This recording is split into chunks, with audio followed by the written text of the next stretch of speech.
አንዳንዱ የገብርኤል ስጦታ ብሎ ታክሲ ላይ ይጽፋል። ገብርኤል ከየት አምጥቶ ይሰጣል? ደብተራችንን ይዘን ለድቁና ትምህርት ወደ ገብርኤል እንገባ ነበር። ያ የጸለይከው ጸሎት የጠበቀኝ መጠበቅን አይቼዋለሁ። ጸሎት ተሰማለው ገብርኤል መጥቶ ዋው! ገብርኤልን መላእክትን ማምለክ ጣዖት አምላኪነት ነው። መርቆሪዎስን ማምለክ ጣዖት አምላኪነት ነው። የሥነ ሥርዓት መፈጸሚያ የሆኑ ዕቃዎችን ማናቸውንም ዕቃዎች ማራከስ አይፈቀድም። ድቁና የተቀበልከው ሐዋሳ ገብርኤል ነው? አዎ። እስቲ ሐዋሳ ገብርኤል ቆይታ ምን ይመስል እንደነበረ አጫውተኝ። ያደኩት ሐዋሳ ነው። ከአንደኛ እስከ 6ኛ ክፍል ቤተ ክህነት ሐዋሳ ገብርኤል አጠገብ ያለው ቤተ ክህነት ትምህርት ቤት ካወካቸው እንደውም ጋሽ መንገሻ የሚባሉ ዳይሬክተር ነበሩን። በጣም ኃይለኛ እና እዛ ነው ያደኩት። አጥሩም የተገናኘ ስለነበር ትምህርት ስንጨርስ ደብተራችንን ይዘን ለድቁና ትምህርት ወደ ገብርኤል እንገባ ነበረ እና አባ ገብረ ኪዳን የሚባሉ መነኩሴ ናቸው የሚያስተምሩ የነበሩት እና በኋላ ወደ ዲላ ሄድን በፋዘር የሥራ ቅያሬ ምክንያት።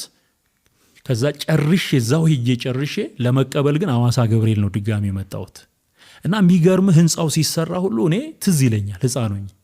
ይሄ ባሬላ ምናምን ይዘን እዛ ውስጥ ሁሉ እንትን እንል ነበርና በኋላም ሄጄ አገልግዬበታለሁ። በጣም ትልልቅ ፕሮግራሞችን ሰርተናል።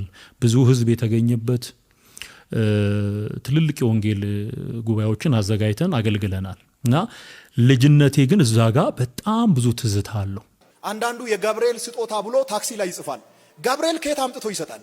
የሁሉ ምንጭና የሁሉ ባለቤት እግዚአብሔር ነው። ታዲያ ከየት አምጥቴ ነው የገብርኤል ስጦታ ብለ የምትጽፈው? እግዚአብሔር የላከውን መልእክት ወደ አንተ ይዞ የመጣውን መልአክ አግኝተ እባክህ ገብርኤልዬ በእግረ መንገዱ እችንም ወደ እግዚአብሔር አድርስልኝ ብትል ምን ይልሃል? ያንተ ነገር ወደ እግዚአብሔር የሚደርሰው በኢየሱስ በኩል ነው ብሎ መንገዱን ያሳያል። ጃንጥላ ሰጣለሁ በል፣ ትልቅ ሻማ አበራለሁ በል፣ አይሰማህም። እንትን ሰጣለሁ ሙስና እዛ ቀበሌ የለመድከውን ቀበሌ ላይ ጨርስ። የክፍለ ከተማ ስራ አስፈጻሚ መሰለ እንዴ? ዛንጥላ ሰጣለሁ። ዛንጥላ ለዝናብና ለፀሐይ ተጠቀም።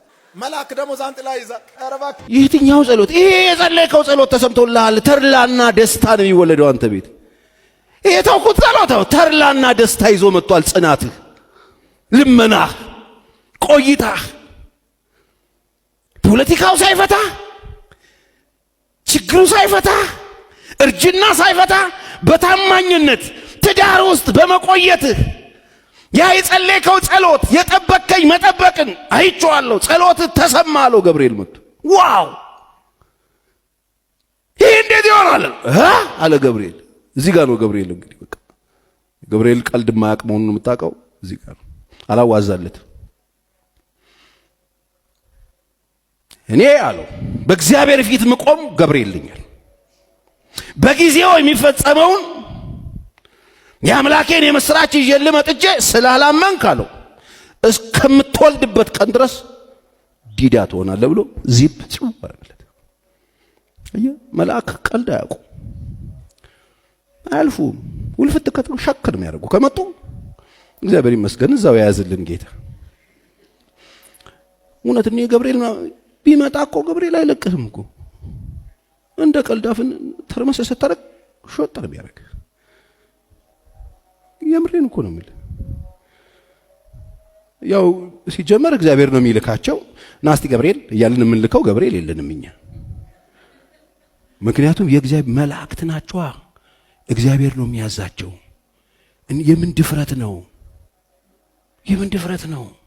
ገብርኤልን መላእክትን ማምለክ ጣዖት አምላኪነት ነው። መርቆሪዎስን ማምለክ ጣዖት አምላኪነት ነው። ግን እያልኳቸው ያለሁት ነገር መሰላችሁ? አንዱ ኢትዮጵያን ጨለማ ውስጥና ድንቁርና ውስጥ ወደ ኋላ ቀርነት ላይ የከተተው በፈጣሪ ፋንታ ፍጥሩን ለማምለክ የሚደረግ ጣዖት አምላኪነት ነው። መላእክቶች የተገደቡ ናቸው።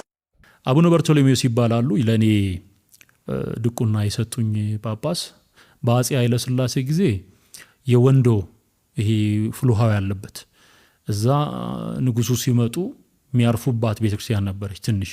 እዛ ውስጥ ያጥኑ የነበሩ ናቸው። በጣም ይሄ ህግ አዋቂ የሚባሉ ሰው ናቸው። ካልተማርክ ድቁና አይሰጡም። ፈትነው ሙሉ ዕውቀት ሲኖር ነው። እና እኔ ቅስናም ስወስድ ድቁናም ስወስድ ሙሉ በሙሉ ትምህርቱን ተፈትኜ ነው። በህጋዊ መንገድ ነው ማለት ነው። እና አሁን ይሄ ክብር እንደሚባለው አይደለም። አሁን አንዳንዶች ዝም ብሎ ለፎርማሊቲ የሚሰጣቸው አሉ። እንኳን አይደለም ድቁና ጵጵስናም አሁን በዚህ ዘመን ብዙ እንትኖች ስተቶች እንዲየተሰሩበት እንዳሉ እንሰማለን ከሩቅም ቢሆንና ተምሬን የተቀበልኩት 13 ዓመቴ ላይ ተቀብያለሁ ድቁና ሐዋሳ። ከዛ ቅስና እስከምቀበል ድረስ ረጅም ጊዜ በድቁና ነበር ሳገለግል የነበረው። መላእክትን ጥምድ ያደረጋችሁ ጴንጤዎች እኔ ምን ሆነን ነው? ምን አይነት በሽታን የገባብን? እንዴት መላእክት እንዴት ይጠመዳል? መልአክ እንዴት ጠምደዋል? በደንብ ስማኝ። የምድር ኑሮ ተጠናቆ ሲያልቅ ሰማይ ታያቸዋል አሉ። ልመድ እዚህ ለመኖራቸው ዕውቅና ስጥ፣ ክብር ስጥ።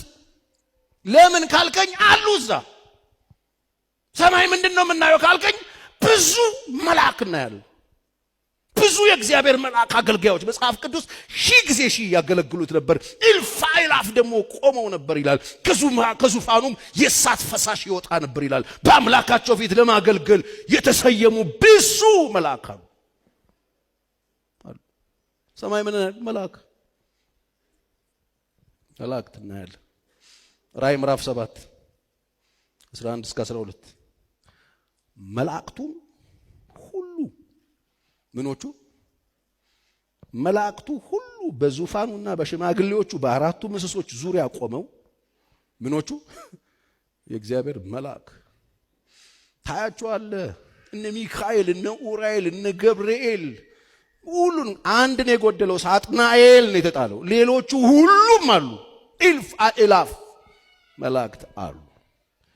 ሰማይ እናገኛቸዋል ይኖራሉ። እነሱ ነው የሚለው በሽማግሌዎቹ በአራቱ እንስሶች ዙሪያ ቆመው በዙፋኑ ፊት በግንባራቸው ይላል በግንባራቸው ተደፉ ለእግዚአብሔር እየሰገዱ መላእክት ታያቸዋለህ። ዛሬ ብቻ አይደለም ነገም ከነጎዲያም ለዘላለም እያከበሩት እናገኛቸዋለን። የሌላን ሰው ሃይማኖት ማራከስ፣ መሳደብ፣ ማዋረድ በወንጀል ያለውን ተጠያቂነት ነው ዛሬ የምንነጋገረው። ይህ ሐሳብ በጣም በርካቶች እየተነጋገሩበት ነው። ለዚህ ሐሳብ መነሻ ዮናታን አክሊሉ በአንድ ሃይማኖታዊ ስርዓት ላይ ያደረገው ስብከት ነው። ግማሾች እሱን ይደግፋሉ፣ ሌሎች ደግሞ እሱን በማቃወም ወጥተዋል። ዛሬ ይሄንን ቪዲዮ የምሰራው እሱን ለመደገፍ ወይም ለመቃወም አይደለም። በነገራችን ላይ እሱ የሰራውን አይነት ተግባር በመፈጸም ረገድ እሱ የመጀመሪያ አይደለም። የትኛውም ሃይማኖት ቦታ ውስጥ ይሄ እንደሚደረግ አውቃለሁ። ኦርቶዶክስ ነኝ፣ ግን በኦርቶዶክስ ቤተክርስቲያን ውስጥ ያሉ አንዳንድ ሰባኪያኖች ይሄን እንደሚያደርጉ አውቃለሁ።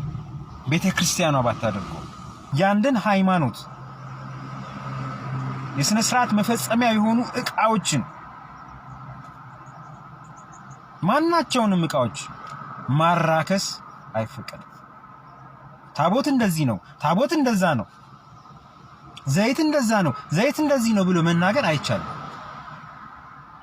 የዛ ሃይማኖት ሰዎች ያን ስርዓት ያንን ዕቃ ያከብሩታል። አንተ ካላከበርከው ያንተ ጉዳይ ነው፣ አያገባህም። ስለዚህ አራክሰህ አጣጥለህ ከተናገርክ በወንጀል ትጠየቃለህ። በማናቸውም መንገድ በንግግር ብቻ አይደለም በምልክትም ካራከስከው በወንጀል ትጠየቃለህ። እንትን ጣዖት ነው እንትን እንደዚህ ነው የሚሉ ንግግሮች አይፈቀዱም። የሌላን ሃይማኖት አገልጋዮች፣ ዕቃዎች፣ ስርዓቶች፣ አስተምሮቶች በምልክት በንግግር ህዝብ በተሰበሰበበት ቦታ ያራከሰ፣ የሰደበ፣ ያዋረደ፣ ያንቋሸሸ ከሆነ በወንጀል ይጠየቃል። ስሜት የሚነካ ንግግር መናገር ራሱ አይፈቀድም። እንኳን የእግዚአብሔርን መልአክ የጎረቤት ሰራተኛ ጠርተሽ ሸሚዝ ታሳጥቢያለሽ እንዴ? ይቻላል እንዴ? ነይ አንቺ ባጠኑ ነይ ምስል ልቀቢ ይባላል እንዴ? ሰው እዛ ግቢ ያለውን እንኳን አንጠራም። እንኳን ይውላችሁ አንዳንድ ሰዎች ንቀት ነው የሚመስላቸው። ነው አክብሮት ነው። መልአክትን የሚያዝ ማብቻ ነው እግዚአብሔር። አንዳንድ ፋሮች መልአክ ናምና እንደዚህ ይባል የለም። ማን አንተ መልአክትን የምታዝ? ሲጀመር መጀመሪያ ትንሹ አቦቸር የሚባለው ልጅህን እዘዝ። በስርዓት እሱን ማዘዝ ማትችል እንዴት ነው መልአክ ጋር ዘለ የምትሄደው? አይቻልም አይቻልም ነውር ነው። እነሱ በጣም ረቂቅ ናቸው። የሚያዛቸው እግዚአብሔር ነው።